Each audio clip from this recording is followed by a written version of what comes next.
Overall, this film was definitely directed well. You can see both of Joss Whedon's style in the dialogue, and you can still see the visual effects of Zack Snyder. But despite all that, it doesn't take away from the film itself. And the film was definitely funny. There wasn't humor that was really out of place, I would say. But I didn't laugh as much as I wanted to, but I still laughed. I gotta give Justice League a Ben Affleck Batman. Oh, the painful memories. Ugh.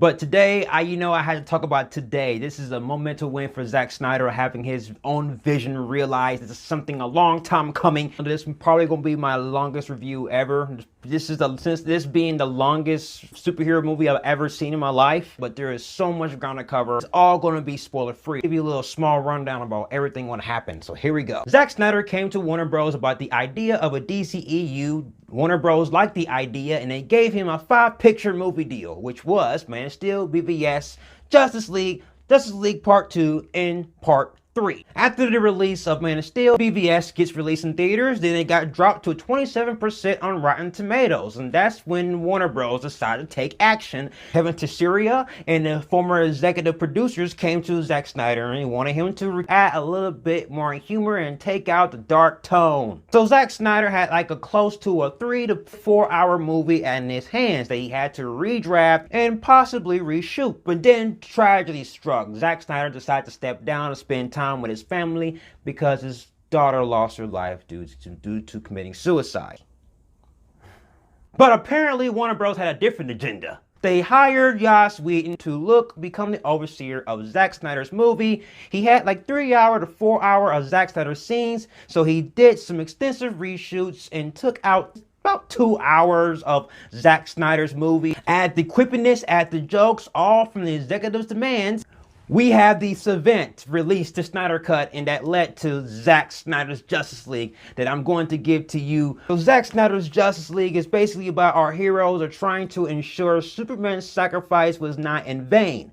Bruce Wayne aligns forces with Diana Prince, aka Wonder Woman, with a plan to recruit a team of metahumans to protect the world from an approaching threat of epic catastrophic proportions. One thing I like about this movie is that this movie is divided into 6 parts with an epilogue, and each chapter is about 25 to around 45 minutes, and every part has like a unique idea and a concept that links with the overarching narrative. And the way this film presents itself is usually typical for more of a point A to point B.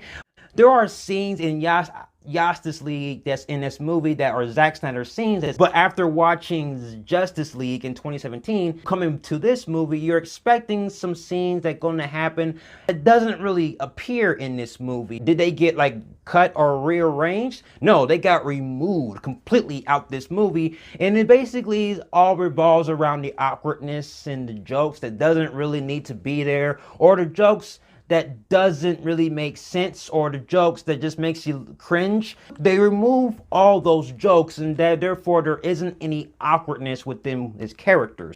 And Clark promised me you were going to bring home another Pulitzer. Oh, did he? Oh, yes, he did. He said that you were the thirstiest young woman he ever met. Hungriest. Tell me, do you bleed? A fever, like aquatic, I mean, do you talk to fish? But I'm also a big fan of justice.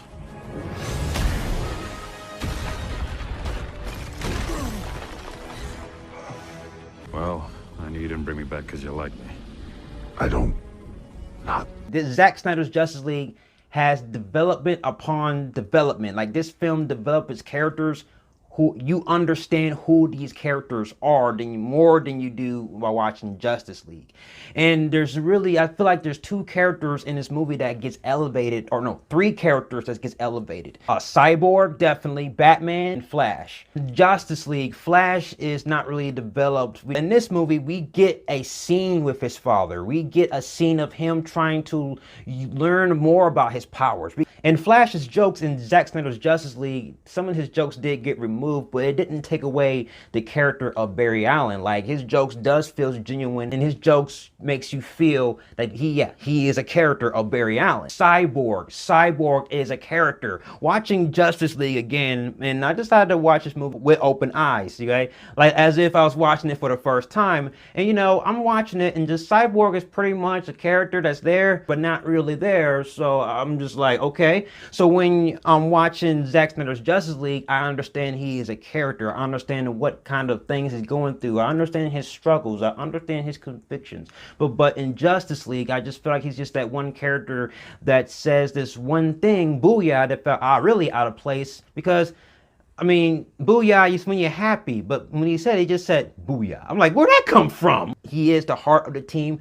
He was marketed as the heart of the team from Zack Snyder, and it definitely worked from a writing standpoint, and he is the heart of the team. You actually I feel the most emotion with his character in this movie. There was a little twist I didn't see coming with Zack Snyder's Justice League and Batman's character arc. In this movie right here, compared to the Justice League, he has a more positive outlook in this movie than he did in Justice League. In Justice League movie, his character arc deals with grief and trying to make past due for wrong mistakes. His outlook is a little bit more positive, something I haven't really seen before from Batman in other shows and stuff. So I really did like that aspect. And that's pretty much what the runtime covers. It pretty much fleshes all these characters down to the core without spoon feeding you information or giving you like pictures to try to help you register what these characters are. You actually understand who they are based off his visuals and what you're seeing and the dialogue that you are hearing. All this information that they're relaying to you all has purpose. It's giving you a reason to exist. It's giving you a reason why these characters are making the reasons of their choosing. It's giving you a reason why Steppenwolf is being bad. And for Steppenwolf's character arc in this movie, I had to say that I was shocked. I didn't know that he would be a understandable villain. Why is that too hard to ask for? Why you just can't have a hardcore villain with an understandable motive, understandable plot? And I'm just like, oh, this just has a plethora of character development scattered throughout from A to B, from all the way from Batman to Superman. And I had to talk about Superman. Superman is not in this movie as much as I thought he would be. He has like the same exact screen time as if in the Justice League in this movie, but for his scenes are much better. You feel like you get a fresher side of Superman, excluding from the MGM CGI mustache. You actually has the nature feel of the character, and he feels more comfortable within himself. Are you okay? Itchy. Darkseid appeared in this movie. Oh, this is what I've been waiting for. And even though Darkseid didn't really throw down as much, but Darkseid is definitely that dude. I absolutely love this version of Darkseid, like the comic book accuracy, y'all. Zack Snyder is known for comic book accuracy. He loves that stuff. He is great with it. Look at the design for Darkseid, just like in the comic books. Especially, Damian Porter was the voice of Darkseid, and his voice was alluring. It was menacing. Darkseid was depraved. He was hungry. He had a dominant bearing on my throat. He clutched it, squeezed out the esophagus, and ripped it out. Like, I'm just at awe. Just a dominant force upon me, just squishing your soul.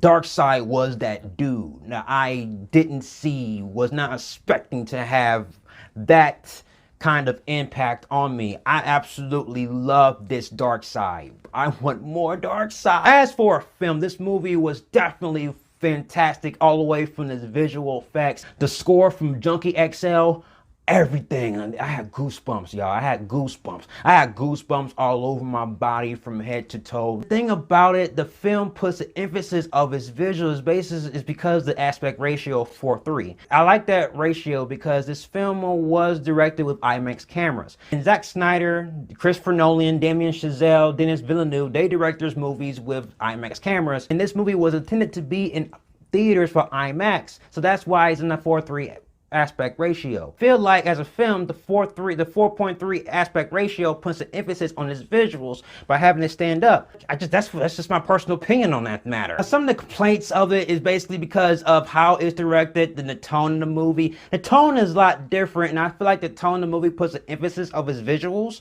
and having it like that dark, surreal, realistic vibe and stuff like that. But I like that tone.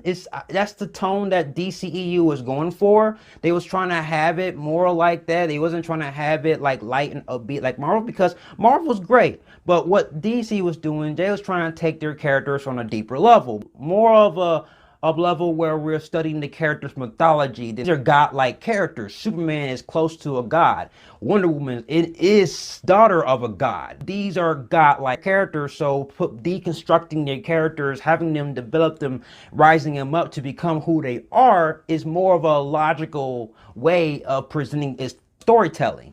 As for the flaws, there's no particular flaws. Just some small little nitpicks. And I'm just want to talk about Lois Lane. Lois Lane, you know, the way her story arc is, she's pretty much a character in grief throughout the movie. But the plot elevates Lois Lane to new heights by saying,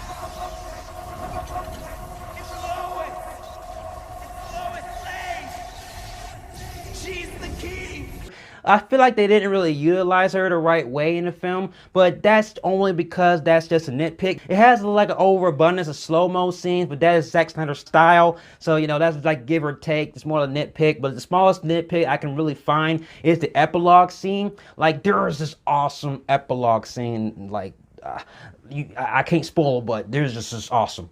But it's there. But thinking about it from a film aspect, it feels a little bit tacked on.